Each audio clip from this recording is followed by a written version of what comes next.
Look Up. Written, read, recorded, and edited by Brent J. Walker. Chapter 1. The Slot Machine. Stenches of stale beer and ancient cigarette smoke invade my nostrils as I push the spin button over and over again. This has to be something. Give it to me, damn it. It's only a 25-cent win. I'm playing max bet at $2 a spin. I hate that the lights flash and the music plays for such a small win because it gets me excited for nothing. It doesn't matter. I'm going to keep spinning this damn robotic and soulless wheel anyways.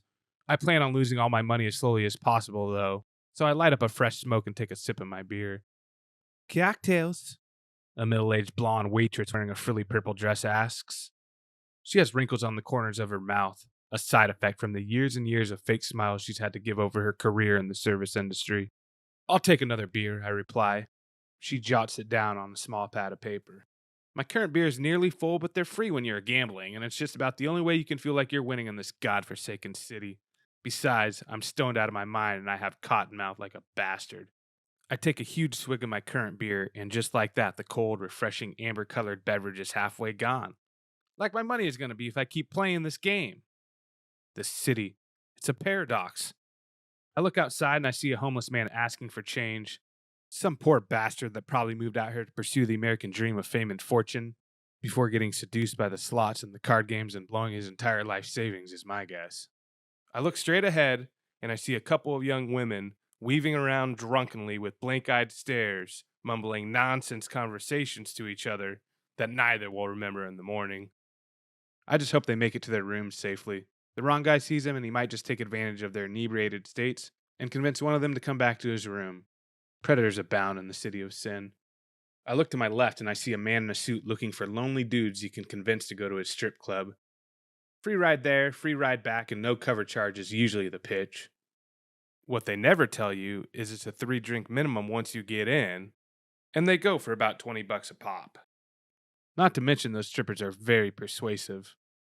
Before you know it, you just dropped a couple $100 on drinks and lap dances, and when you left, you wondered, how the hell did that just happen? They swindle you in the city any way they can. They don't just want a week or two of your wages, they want your whole damn bank account. But when you look up to the ceilings, damn. These casinos are some of the most impressive man made structures on the entire planet. Never mind that the cost of the chandeliers I'm looking at right now probably cost more money than I'll make my entire life. Beauty is beauty, and boy is there beauty in this town despite its obvious ugliness and degradation. It's interesting how one's mood can be immediately changed when you look up, especially if you're outside. Seriously, try it sometime. If you're sad or angry, just look up. Look up at the sun, or the moon, or the clouds, or the stars, and those feelings will often go away. You realize how beautiful and gigantic the world truly is. The human race is nothing but a small part of it, which makes your petty problems completely insignificant.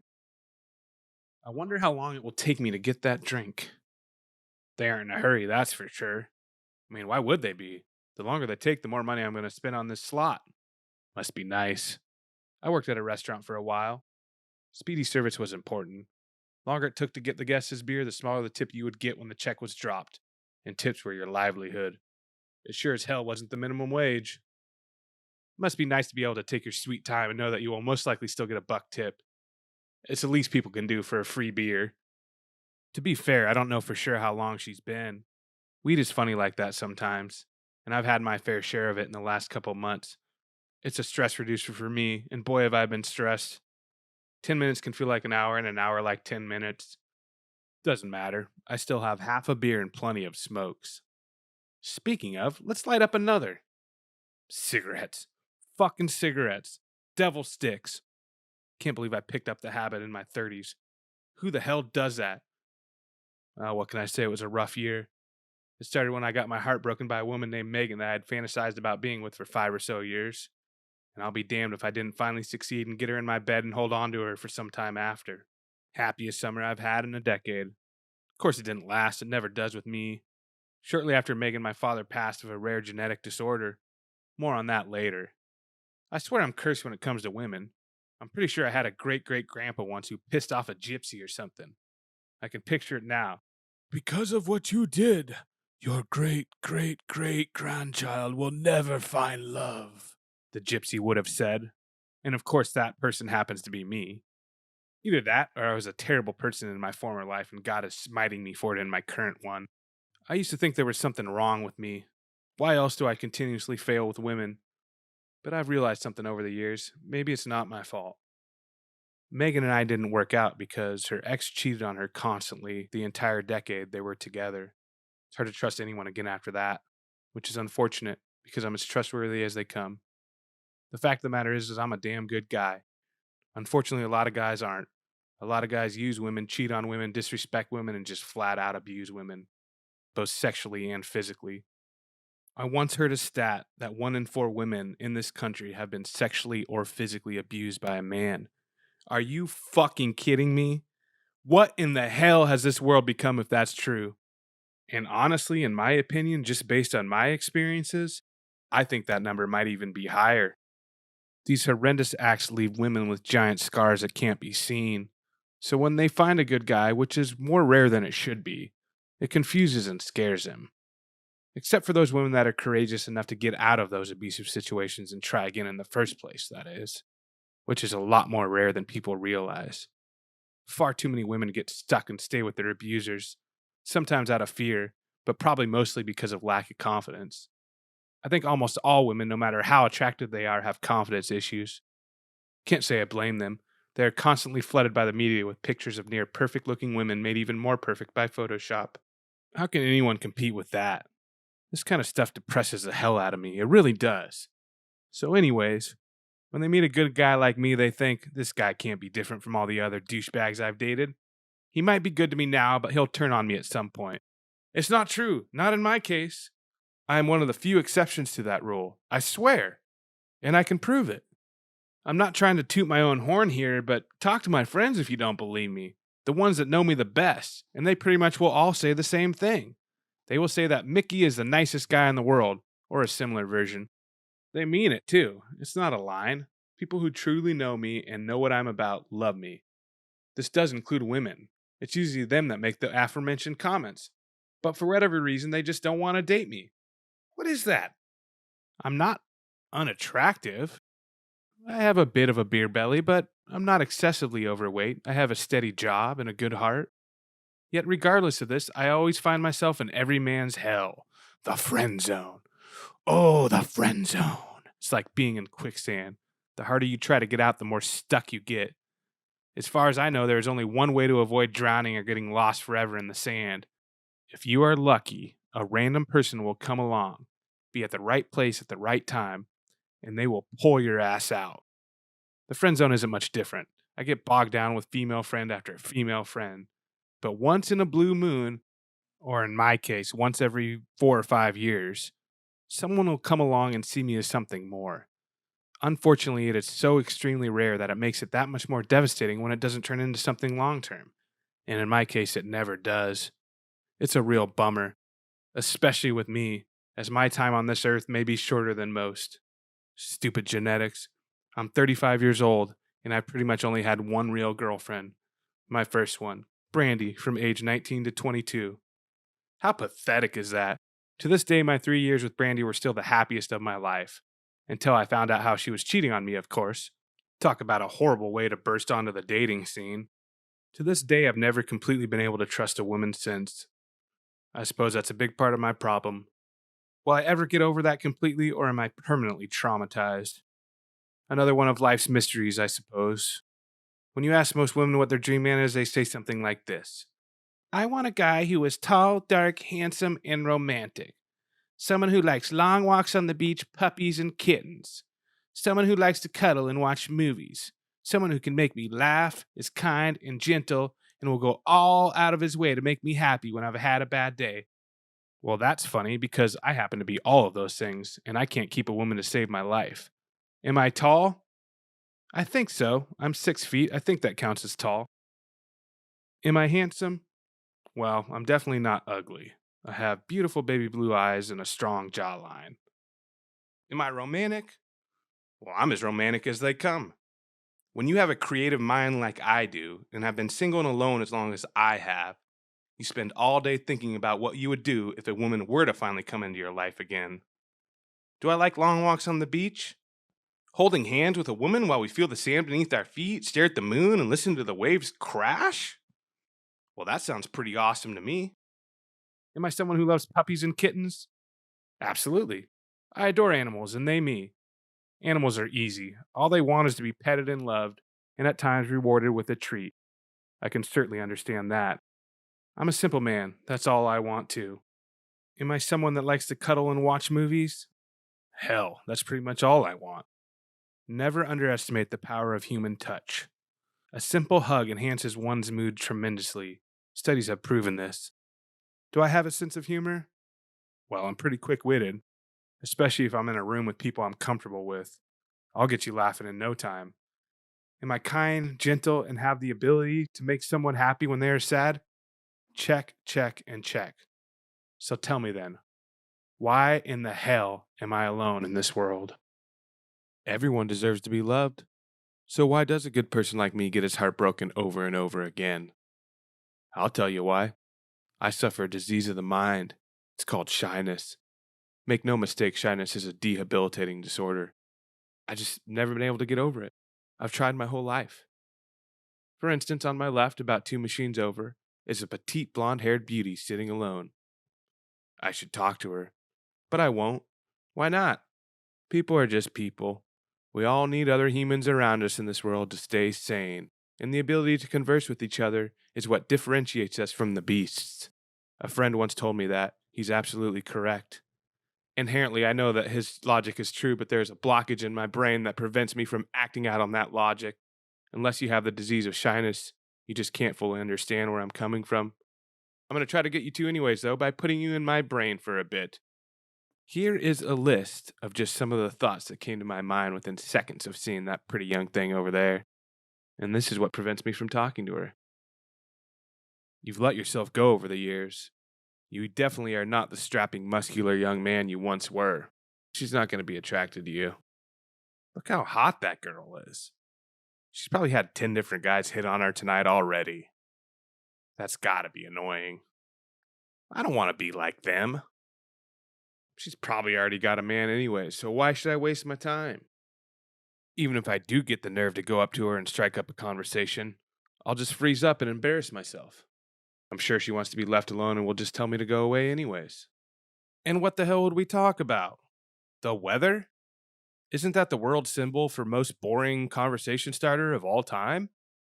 Besides, knowing my luck, as soon as I start talking to her, her boyfriend's gonna show up, take offense, and sock me in the face. And she'll know right away that I'm lower middle class. Only a guy with money can get a girl like that. Shit! I lost my pack of gum, and I've been drinking and smoking all day. I bet my breath is horrible.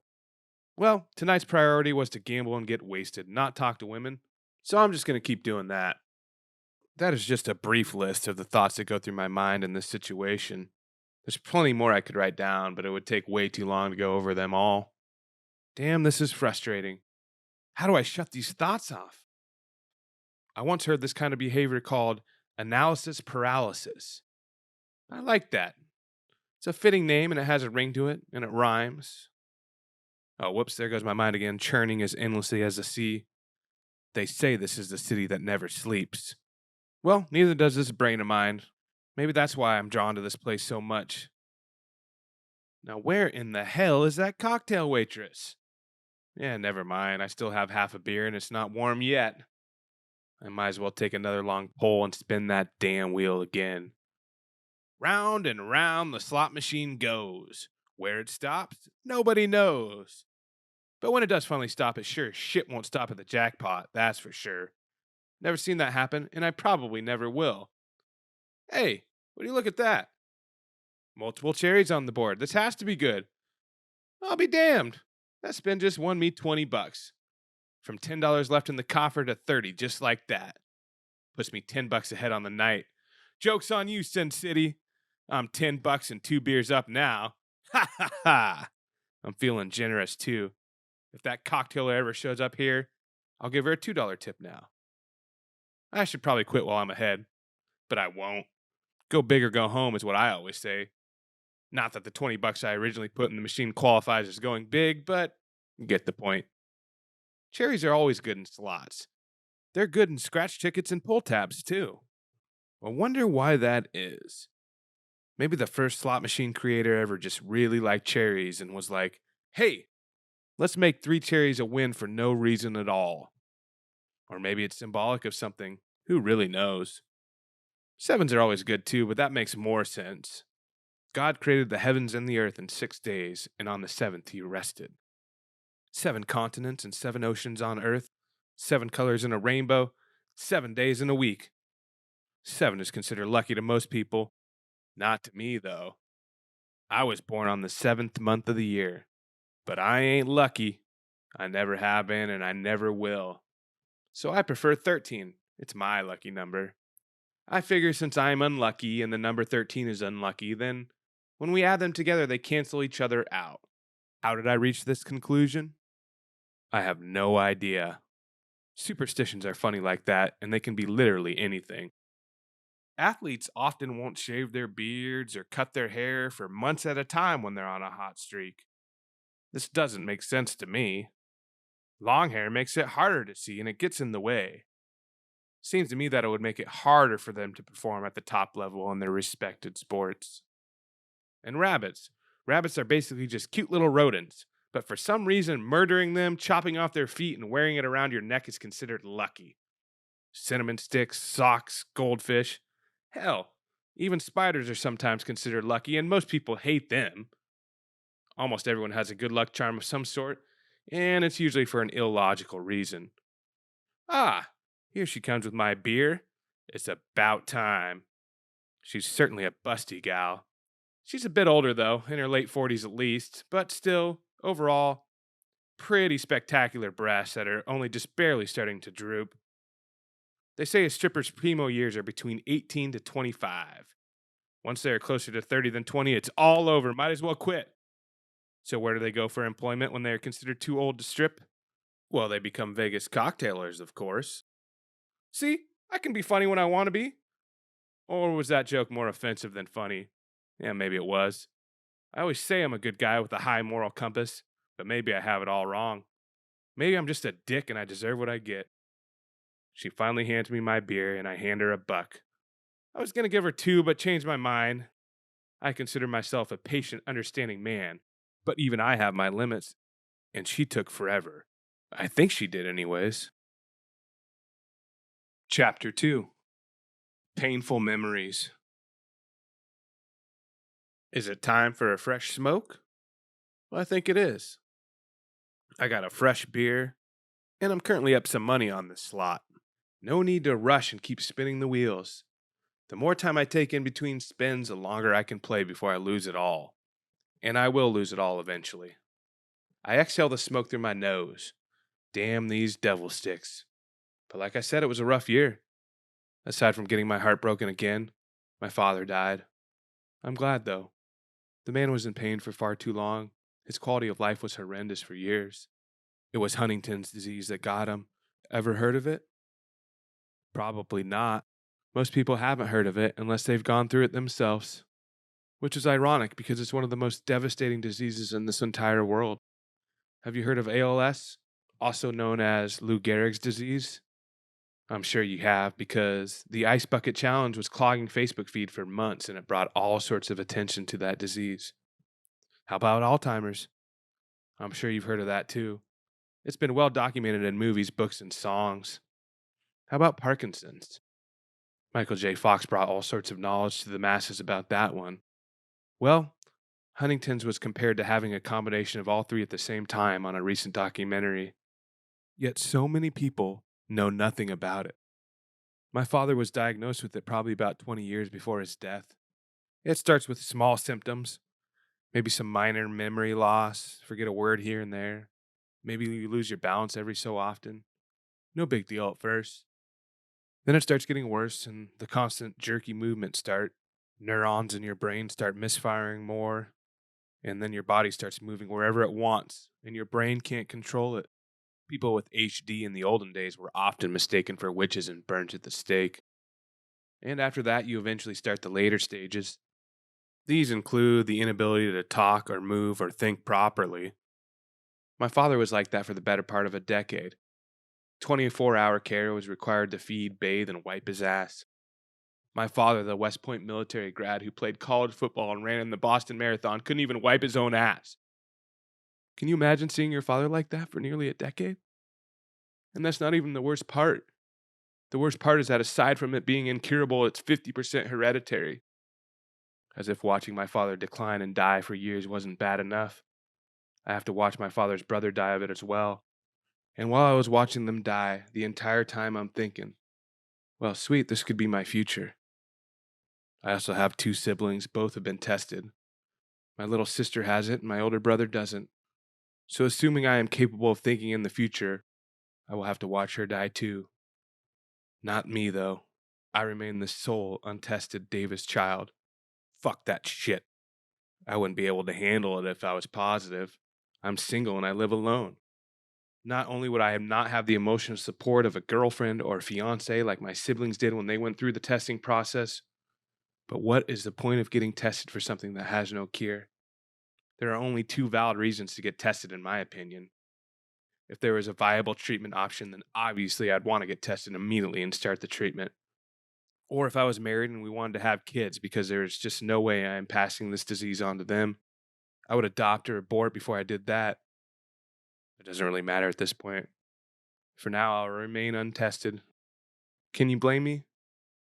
What would you do if you were in my shoes? If literally the flip of a coin was what would determine whether you would become terminally ill or not. For the most part, I have kept this aspect of my life a secret from my friends and coworkers. The last thing I want is for people to pity me. I told that asshole Megan about it, though. She knows I've struggled with depression my whole life, and I'm haunted by this every day, which is, I guess, why losing her was that much harder. When the number of women that I get involved with are few and far between, and when there is a very real chance that I don't have many more healthy years left in me, any woman who gives me a chance for love, let alone one I had wanted for years, that doesn't work out, is nothing short of pure devastation. She also knew my father probably wouldn't last much longer, but she chose to abandon me anyways. Not because she didn't like me, because I know she did. I was great to her. We had a blast, but she just couldn't get over her past. She was one of the few people in the world that I thought I could trust, and it blew up in my face, just like it did with Brandy. I thought I could trust her too. Clearly, Megan is a cruel, unfeeling person, and I am better off without her. So why do I miss her still? We have numerous mutual friends, so I see her all the time, which doesn't help with the healing process, that's for damn sure. Every time I see her face, my heart aches with longing, but at the same time, I'm so angry I want to put my fist through a wall.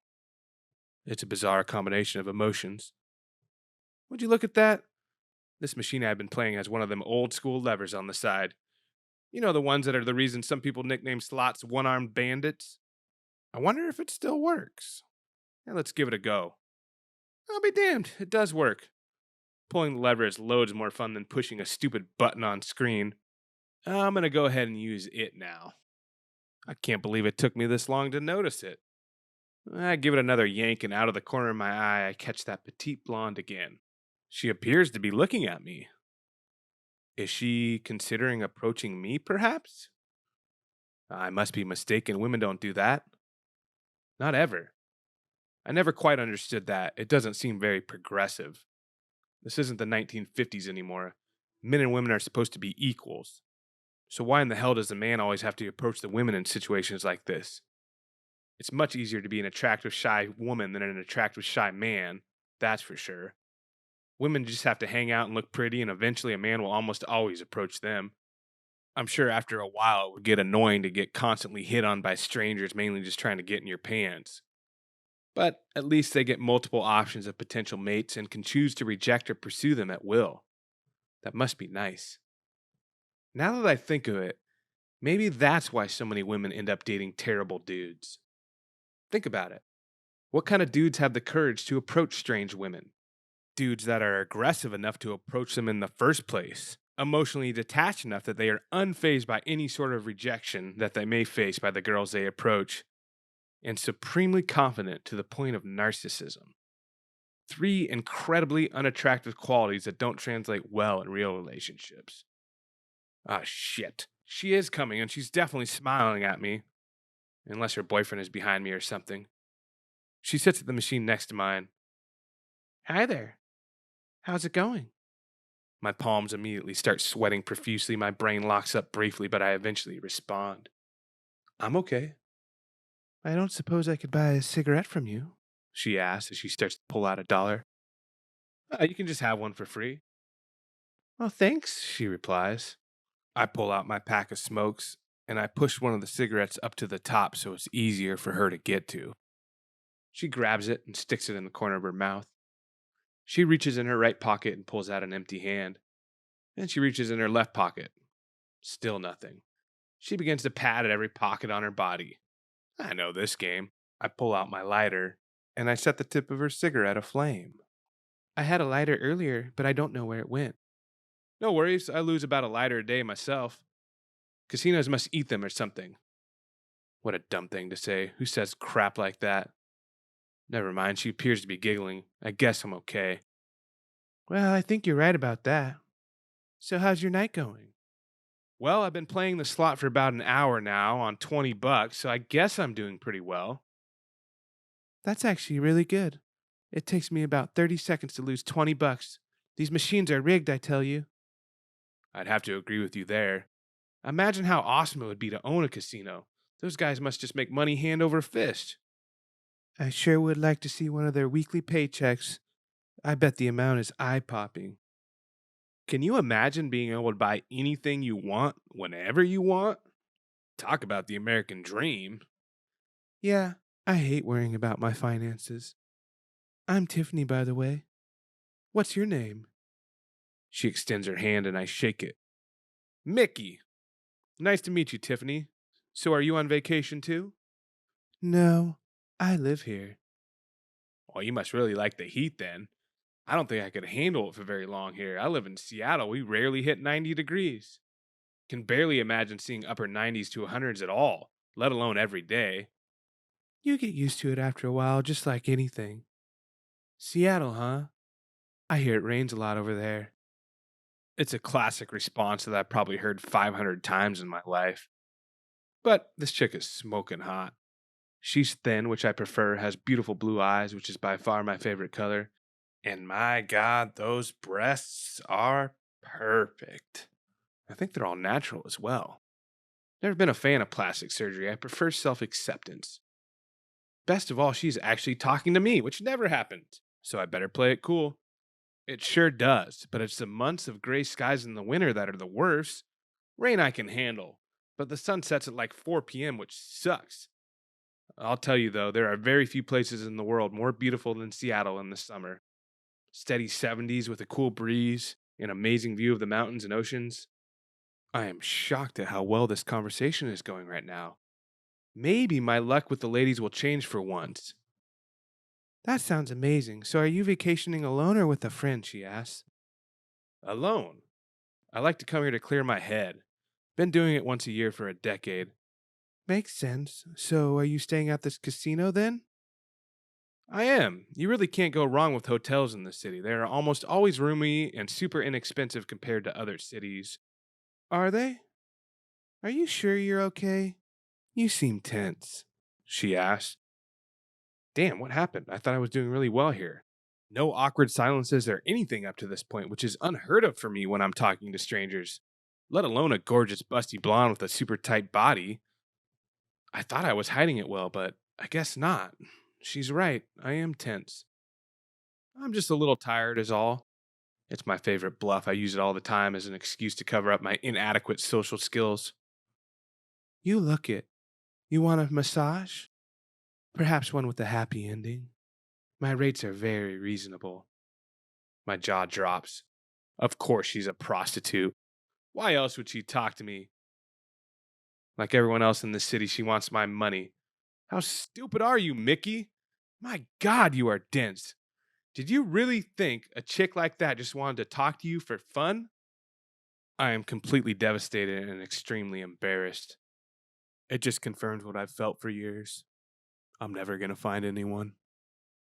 Not now. Not ever. Thanks, but no thanks. I've been in here for far too long. I need some fresh air. I think I'm going to take a walk. She looks pissed. Time is money in her profession, and she wasted some of it by talking to me. I guess I look like an easy mark. I see. Well, Mickey, if you change your mind, here's my card. She hands me a picture of herself with stars over the nipples and a phone number and walks away. $300 an hour to be with this chick. Good Lord. That is ridiculous. Even if her price wasn't so large, I would decline her offer. I'm old fashioned like that. Sex without emotional attachment or some form of love is a complete waste of time, in my opinion. I've never had a one night stand and I don't plan on it. I feel like a woman that sells her body for money must have had some kind of sexual or emotional trauma in her life, and I'd only be taking advantage of that. Not to mention, it's a very dangerous profession. You must not care about yourself very much to do it. I know this is biased and judgmental thing to say. Not all women that sell their bodies for money have had some trauma. Some are just free spirits that like sex. It's easy to do and it feels great, so why not get paid for it? Especially in a city like this where money flows like water and you can make a pretty good living. Not to mention experience, while desired by some Johns, isn't necessarily a requirement. For the most part, the body knows what to do when it comes to sex. It's instinct. The desire to procreate is ingrained in our DNA.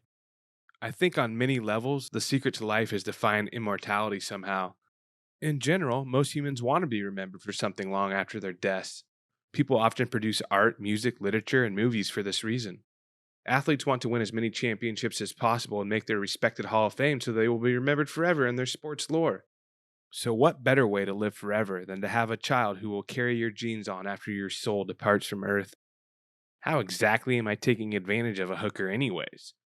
They provide the service of sex, which most people desire and need, and in return, they get money for it. Is that not mutually beneficial for both parties? Don't we both win? Seems like we do, but for some reason it just seems morally wrong to me. But what the hell is correct morals anyway? The concept of morality is subjective at best. Everyone is raised differently and develop different forms of values depending on what kind of culture they grew up in. So who am I to think my morals are somehow superior to anyone else's? I try not to act like they are. I try not to judge how other people live their lives. But sex to me isn't just about pure physical pleasure, it's spiritual. It's about two souls combining together as one on the highest astral plane possible, and the only way humans know how to do that. This is my morality. It's not necessarily better than anyone else's or even correct, but it's nonetheless how I live my life. By the way, I'm well aware that I'm drinking beer, smoking weed, and gambling while I talk about morality. It's ironic, I know, but that's what I believe. A walk actually sounds great right now. I'm already down to just over $6 now. Didn't realize how many times I pulled that handle while I was being distracted by that tramp Tiffany. 3 more max bets and I am finally done with this machine. Stoked I played as long as I did, but that $20 was bound to disappear eventually. I pull one and I'm down to about $4. I pull a second time and I'm down to $2. I pull one more time. This should do it.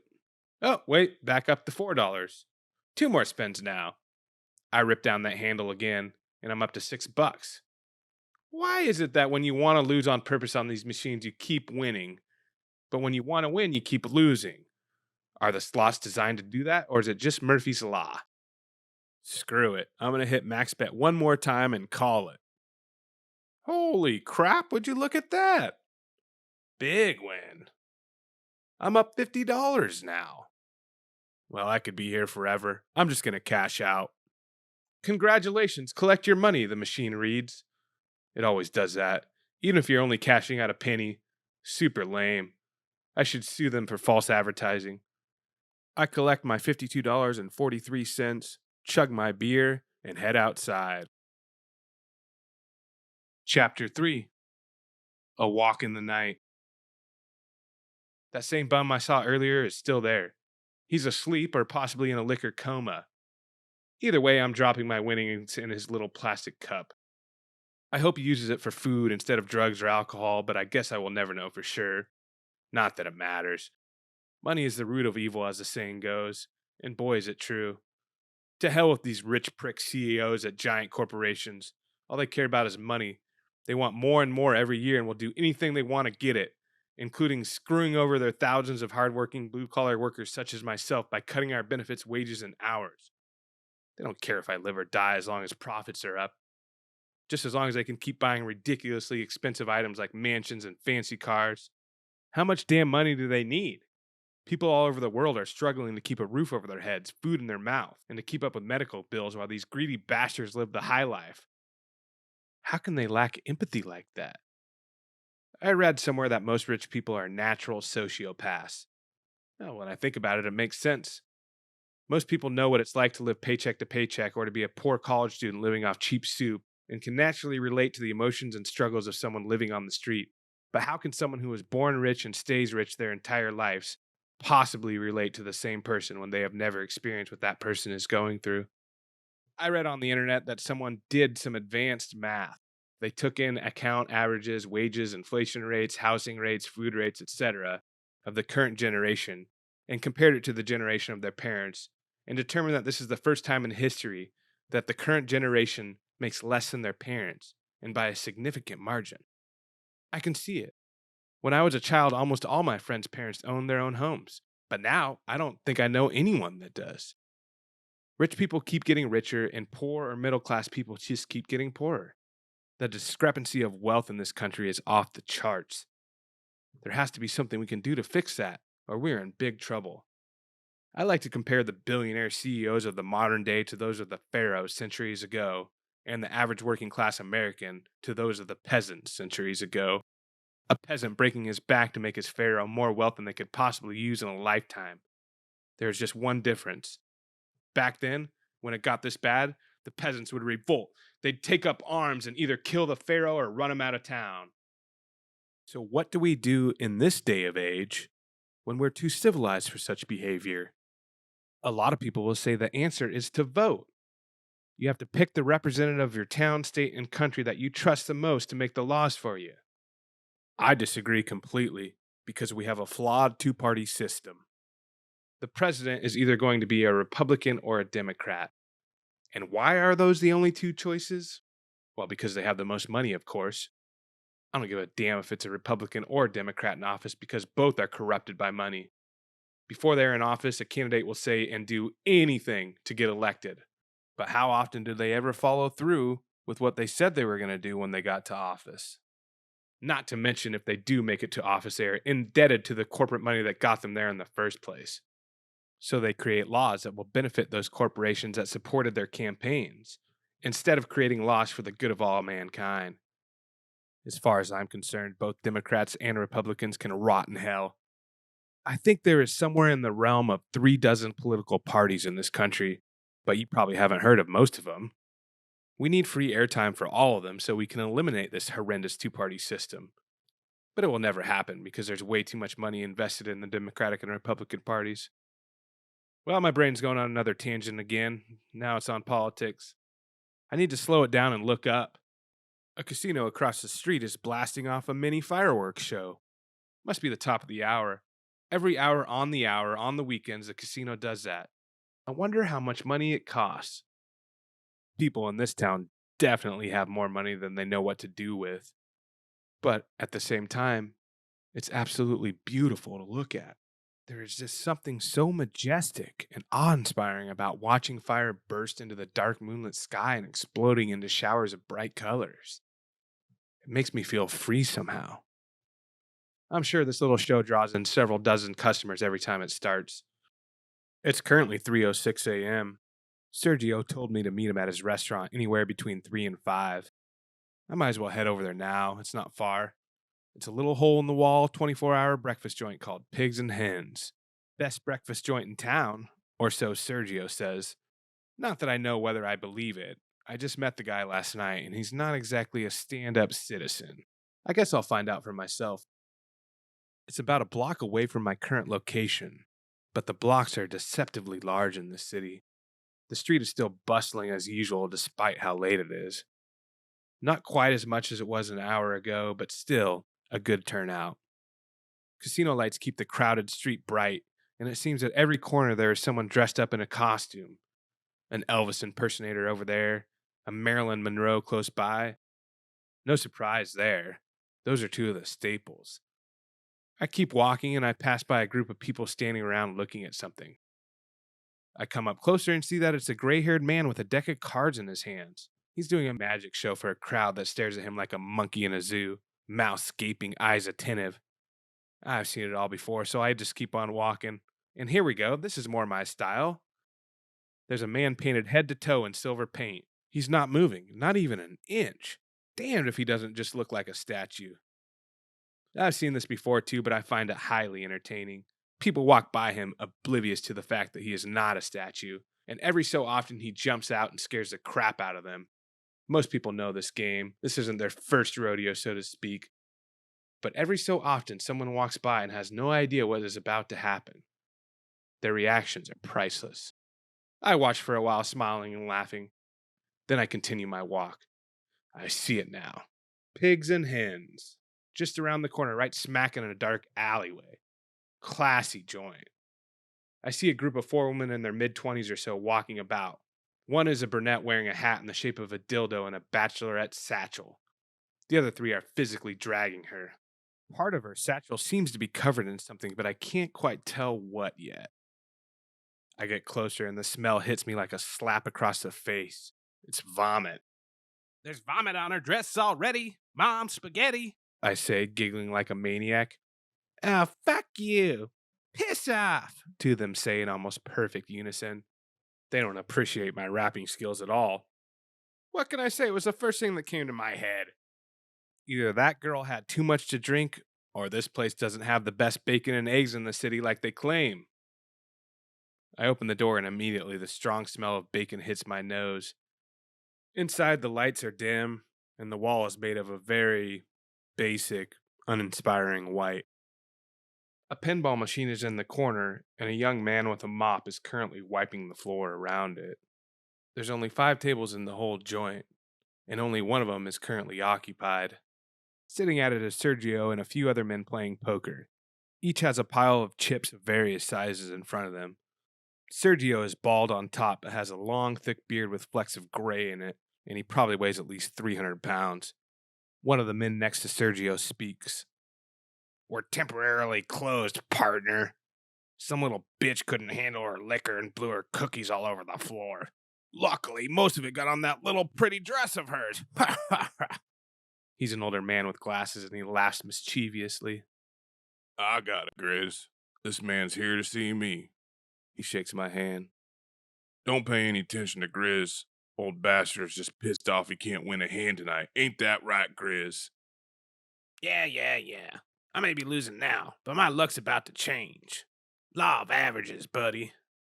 Well, hope in one hand and shit in the other. See which one fills up faster, as me old mum used to say. I got some quick business to take care of, fellas. Mind my cards and my money while I'm gone. I got cameras all over this place, so if anything looks out of place, I'll check 'em. You cheat while I'm gone and I'll kill you. He's not kidding. This is not someone you want to mess with. Step into my office, Davy. Actually, Stop right there. I don't need to know your real name, bucko. We head into double doors that lead to the kitchen. There's a couple of grills, a couple of fryers, and one lone fry cook. Take a break there, Chucky. Sergio hollers. Chucky leaves, no questions asked. Sergio reaches under the counter and pulls out a backpack and hands it to me. My palms start to clam up as I unzip the bag and look at the contents inside. Everything seems to be in order. You got everything you need there, son? Yes, sir, it looks like it. Excellent. Now there's a question of my payment, he says. I pull out my wallet and withdraw 5 crisp $100 bills. Here you go, I say. Yeah, about that. Turns out finding this product so quickly was a little more difficult than I previously anticipated. So I'm going to go ahead and tag on an extra 20%. That's not going to be a problem, is it? I'm a little caught off guard. I try to calculate what 20% of 500 is, and it takes a little longer than it probably should. But eventually my brain works again and I figure it out. No problem, I can handle that. I reach into my wallet and pull out another 100 and hand it to him. I know I'm getting gouged here, but what the hell am I supposed to do about it? I have a plan tonight, and I am going to follow through with it. He claps me on the back. That's a good kid. Now take that backpack with you and get out of my sight. I don't know what you're doing with that, and I don't want to know. So I strongly urge that you lose my name in this location.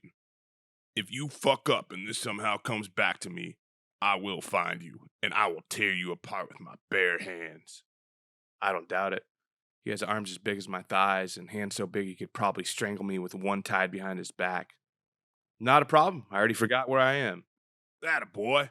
I knew you had a trustworthy face. I strap the backpack onto my shoulders and exit the kitchen. Sergio's 3 poker buddies are still sitting at the table. I have no doubt that they didn't touch Sergio's stack of chips or his cards. In fact, I doubt they even looked in that direction. I open the door and enter the alley while once again lighting up a fresh smoke. The drunken bachelorette and her friends haven't gone far. They are on side of the street trying to flag down a cab. Good luck with that, I think to myself. Not only is it illegal to catch a cab from the side of the street, but even if it wasn't, what cab is going to pick up a girl with fresh puke on her dress? I could tell them that, but after my previous interaction with them, I doubt they want to hear anything I have to say. Yeah, besides, they're all probably a bunch of bitches anyways. Whoops. That's what I call one of my knee-jerk reaction thoughts. I know not all women are bitches. I hate when those kind of thoughts spring into my head. I don't want to feel that way about women, but when literally every single woman that I've been with has screwed me over, it makes me bitter. Well, losing my first girlfriend was partially my fault, I guess, looking back at it now. I could have been a better boyfriend, but come on. It was my first love. I didn't have enough life experience to be a good boyfriend. Was that really a good enough reason to cheat on me? I don't think there's ever a good excuse for cheating on your lover. That shit damages you for life. The pain of being cheated on is right up there on par with the pain of, losing a loved one. In fact, I think it might even be worse. When someone you love dies, it's usually not by choice. Most people don't seek death. But when someone cheats on you, they intentionally betrayed you in the worst way possible, knowing full well it will cause you agony and pain. In many ways, Brandy cheating on me hurt worse than when my Annabella died. Oh, my sweet but troubled Bella, I miss you so much. I still think about you all the time, even nearly a decade after your death. I met her in Seattle where I live. She had a history of drug addiction and actually moved to Seattle to escape her small town in Nebraska, where there was very little to do and way too many friends, not only providing her drugs whenever she wanted, but actively using them with her. Before I met her, I had no sympathy for drug addicts. Bella changed my whole perspective. She was a sweetheart, and she understood me. She appreciated every kind thing I ever did for her. Shockingly, I haven't found that often in my life. When I first met her, she was completely drug-free. She still drank and smoked cigarettes, but that was it. I was having a party at my house one night when a mutual friend brought her over. We started hanging out shortly after, and while we were never officially dating, we were sleeping together for a few months. Aside from the alcohol, which has always been my Achilles heel, I'm pretty clean. I wasn't even smoking weed back then. So I was a great guy for a recovering drug addict to hang out with. We watched movies, drank cocktails, and ate pizza. It was a good time. But eventually, like all my relationships, it would end before it really got started. She started hanging out with the wrong crowd again and got back on the drugs. I'll never forget when she was suffering withdrawals one night. She needed support from someone and asked if she could come over. I said she could, so she came up into my room. I made her take a shower with me first in hopes it would relax her. After we dried off, we hopped onto my bed, and I just held her all night. I comforted her as best I could, but I'm not a drug counselor, and aside from the occasional puff of weed, had really no experience with drugs at all. I couldn't relate to what she was going through. I was in over my head, and I knew it. But I loved her still. She was a good person. She was beautiful, and she was trying so damn hard to conquer the drug demons of her past. I tried as best I could to be there for her over the next few months, but the messages and phone calls started getting less and less frequent. Eventually, she moved back to Nebraska. Her parents still lived there, and she needed them. She called me one night on her birthday and told me she was stone cold sober now. She hadn't touched drugs or alcohol for 6 months and was working security at the airport. I was so proud of her, and I joked about how I was going to rent a car and drive up to Nebraska that night for her birthday since I had the week off. She wanted me to come up so bad, said it would be the greatest birthday present of all time. Unfortunately, being spontaneous has never really been my thing. I'm much better now at it, but at the time I would plan ahead for weeks before I actually went through with a plan like that, so I stayed home. I regret it to this day. Had I known it would have been the last time I ever heard her voice, I would have driven over there immediately. It wasn't but a few weeks later that I decided I was going to post something witty and clever on her Facebook wall. Instead, what I saw was post after post of people talking about her accident and how they were praying for her. I had no idea what had happened. I had met her older brother a few times before and somehow ended up with his number during that time, so I hit him up. Turns out she was in a car accident. She flew out of the car and hit her head. She was in a coma. For the next several months, I kept in contact with her brother to get updates. Sometimes he would tell me her condition was appearing to get better and had faith that she would come out of it. Other times, he wasn't so hopeful. Eventually, Bella took a turn for the worse and they had to pull her off life support. She's buried in a cemetery outside of her hometown. I meant to go up there and visit her tombstone several times, but I never did, and I suppose now I never will. I love you, sweet Annabella, and I miss you. So yeah, that was a pretty tragic time in my life, but I take solace in the fact that she loved me for me and I for her. It was a horrible accident that was out of Bella's control, but those other two girls, though, they purposely hurt me. I've made quite a bit of progress walking since I started thinking about my sweet Bella. My casino isn't far off now. There's another casino nearby that's doing its own private show, much like the fireworks show, only this one is different. Every so often, it will shoot up waves of water about 50 feet into the sky. It's a giant water fountain. I look up at it for a while, but I keep walking until the show runs its course. Chapter 4. The Hotel Room. I'm now at the door of my casino and I enter. There are dozens of people posted up on various slot machines, but the bulk of the populace is at the card table games. All but one or two tables are completely full as people nervously click their chips while they play at blackjack, poker, roulette, and craps tables.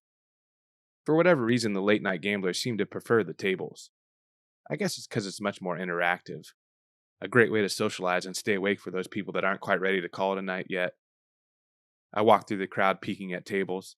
Some people have approximately the equivalent of my yearly income in chips in front of them. Must be nice to have so much money you don't even bat an eye once all those chips disappear. And eventually, more often than not, they will. Around the corner are the elevators that will lead me to my room. I head over to them and stop. There's something I've always wanted to do, but have never quite had the guts to. I pull out a $100 bill and laugh to myself. Yeah, why the hell not? Doesn't matter anymore. I walk over to the closest roulette table. About 3 other people are placing their bets, which means I can place my bet. I give my 100 to the guy in charge of spinning the wheel. $100 coming in! He yells out loud to the camera and or pit boss currently watching him. He has to make sure all the big bills are accounted for so he can keep his job. Or maybe it's so he won't get his arm broken. I mean, this city was created by the mafia after all. I have to believe there are still mafia-type rules in place even in this day and age. And God forbid if the casino owner gets shorted. I mean, how is he supposed to feed his family with only billions?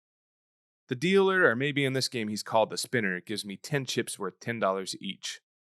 I grab all 10 of my chips. For some reason, people seem to think I should always bet on black at these tables. Apparently, black is lucky, I guess. That's the stereotype, right?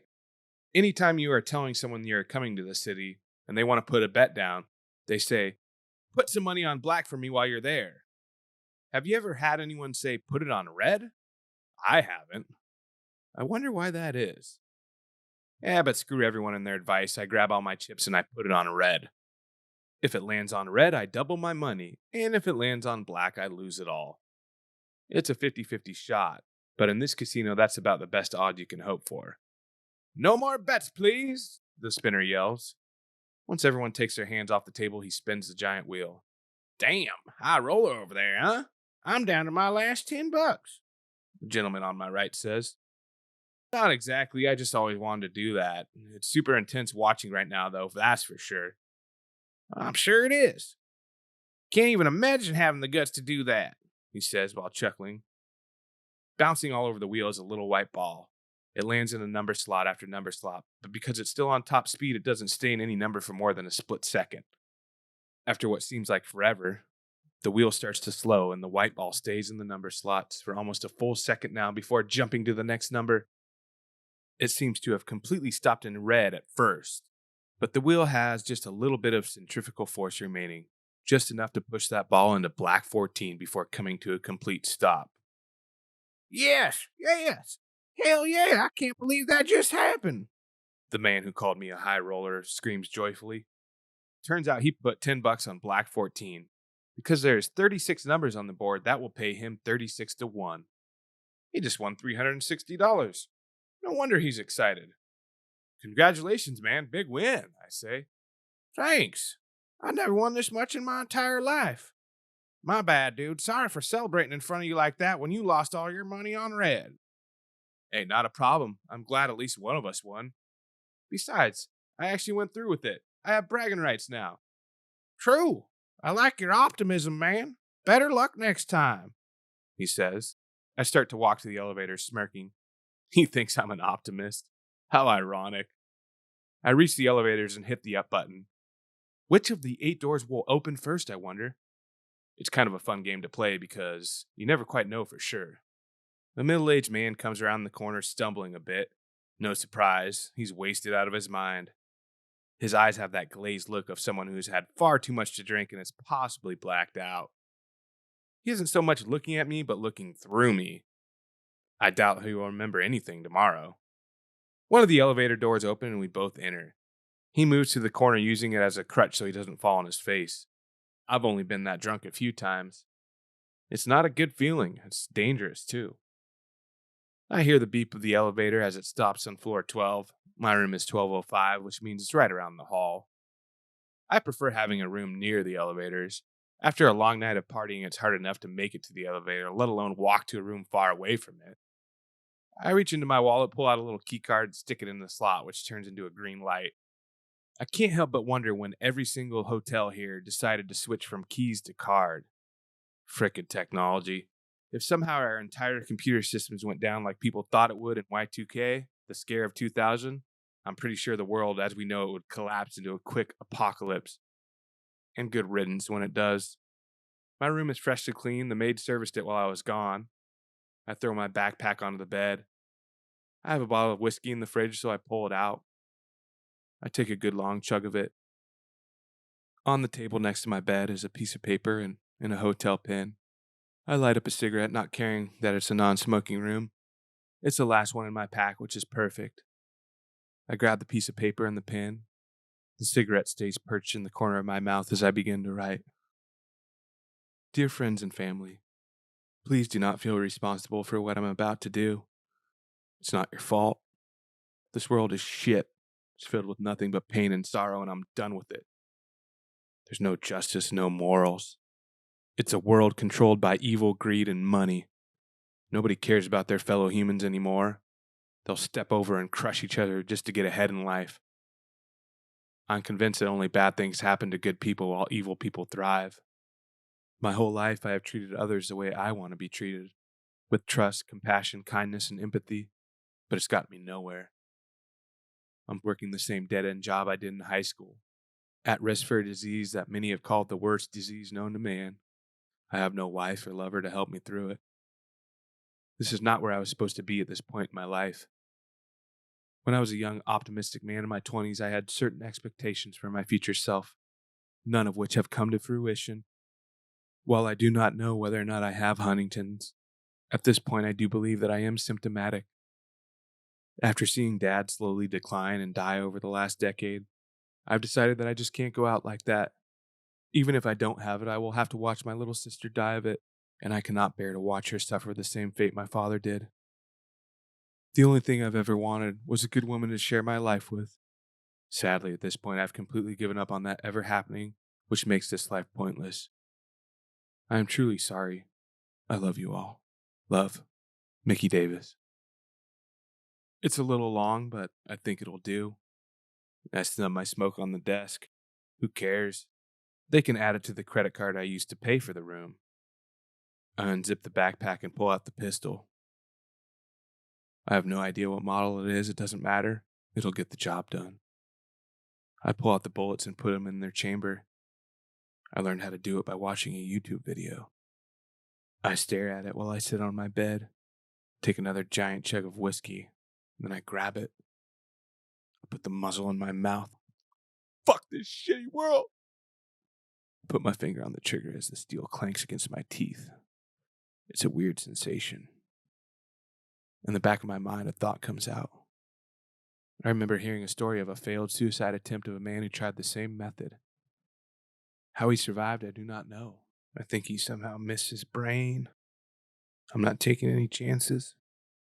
I moved the muzzle of the gun to the temple. It's a direct shot to the brain there. Can't miss. I'm crying and shaking. Most people like to say a prayer before their impending death, but I will not.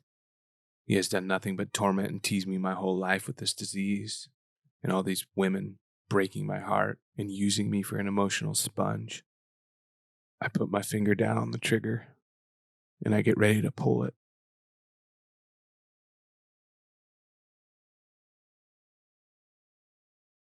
No! I looked up and I saw myself in the mirror before I could complete the act. I didn't even know I had a mirror on the ceiling. How could have I missed it? When I saw myself in it, I thought, who is the poor maid that is going to service this room tomorrow and see my brains splattered all over? Some things can't be unseen. Something like this will traumatize her forever. Some poor maid who probably makes minimum wage and works 70 hours a week to support her family will have to see the mess. I can't do that to her. My empathetic nature strikes again. But for once, it's going to help me. Jesus fucking Christ. I can't believe I almost did it. I open my hand and the gun falls harmlessly on the bed. Oh my God. Oh my God. I almost went through with it. I almost fucking did. I put my hands over my face and I cried. I don't know how long I cried for, but eventually I came to. First thing I did was grab my note, crumpled up, and throw it in the trash. Then, despite shaking badly, I grabbed the pistol from my bed. It feels like it weighs 50 pounds. I don't want to touch it. It's poison. But I must. I unchamber the bullet and I put it back in the backpack. I'm shaking so badly it takes both hands, but I stick the gun back into the bag and zip it up. And then I strap it on again. I have to get rid of this thing. I see my suicide note on top of the trash. Not good enough. I grab it, run into the bathroom, and flush it down the toilet. Much better. I practically run to my door and open it. Back in the hall again. I speed walk towards the elevators and I hit the down button. After what seems like hours, an elevator opens and I enter it. There's no one else on it and I'm glad. I hit the lobby button and away the elevator goes. I look up. There's a mirror on the ceiling here as well. Pretty common for elevators. I see myself. I look scared and frantic. Because I am. I have to calm down. I look too suspicious. I take a few deep breaths and I feel a little more relaxed. Eventually the doors open and I quickly scurry out. I am speed walking past the roulette table I just played not but 10 minutes ago. It feels like days. Very few people see me. They are too engaged in their tables. And the few people that do notice me probably just assume I am running late to a flight or trying to catch a cab as quickly as possible. I don't slow down until I reach the door. And then I exit into the cool, crisp, dry air. I know where I am going. Not far from the door is an alleyway with a giant trash bin. No one is around now. I take off running towards it. I open its giant blue door, rip off my backpack, and toss it in hard. It sinks to the bottom.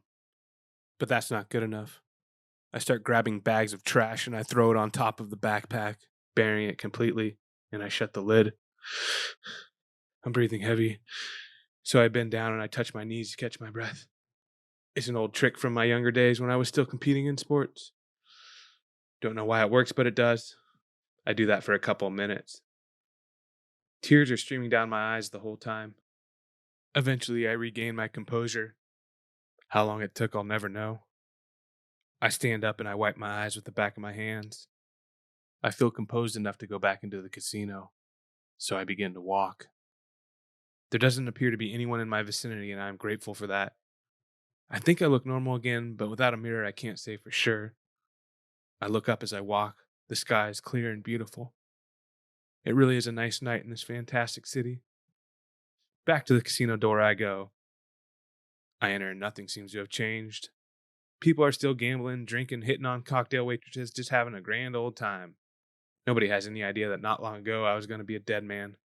My life has changed forever in the last 20 minutes. But for these guys, it's like no time has passed at all. I take a seat by a slot machine and I put in a $100 bill. Why not? I already pissed away $600 for an item I never used. What's another 100? As soon as I put in my money, before I even spend once, a cocktail waitress comes around and I order a beer. Maybe my luck is finally changing after all. It's about time. I have always considered myself one of the most unlucky men on the planet. But after tonight, my perspective has changed. It has to. Tonight I am lucky. How many people take their lives every day because they don't stop at the last second like I just did? How many friends and families are grieving right now because of the death of someone for that same reason? This act is viewed as selfish, and I can see why. Someone who takes their own life is freeing themselves from ever experiencing pain again, but their loved ones will suffer eternally. But the people who make that criticism have clearly never experienced severe depression like I have, and they most certainly have not seen Huntington's disease at work. Tonight, I have chosen life, even if it was at the last possible second. No one ever said happiness comes easy. Seems like the majority of my life has been dealing with one trauma after another. But as to the lyrics of one of my favorite songs so poetically says, it's better to feel pain than nothing at all. The time is now. I must gain my strength and go through with testing. When you have a 50-50 chance of inheriting this disease, it's like having a full clip in the gun pointed at your head. 3 of them are real bullets, 3 of them are blanks. You just spin the damn chamber and hope you get lucky. It's a terrible decision that no one should have to make. But 50% odds is a hell of a lot better than 0%, which is what I would have given myself had I pulled that trigger just minutes ago. My road to recovery will be long, and it'll be tough. But damn it, I'm going to fight it with every fiber of my being, and I won't fail. I can't. I owe it to myself, my family, my friends, and the countless thousands of other people affected by this dreadful disease to keep fighting. I have to believe that a cure is coming, and I will be alive to see it. Perhaps that is my purpose in life. It's been a 20-year-old battle with that bitch HD. I am sick of fighting it, and no doubt I will lose many fights along the way. I already have.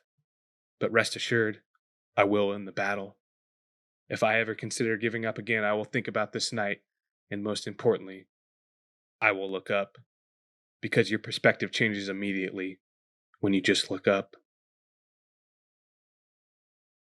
The end.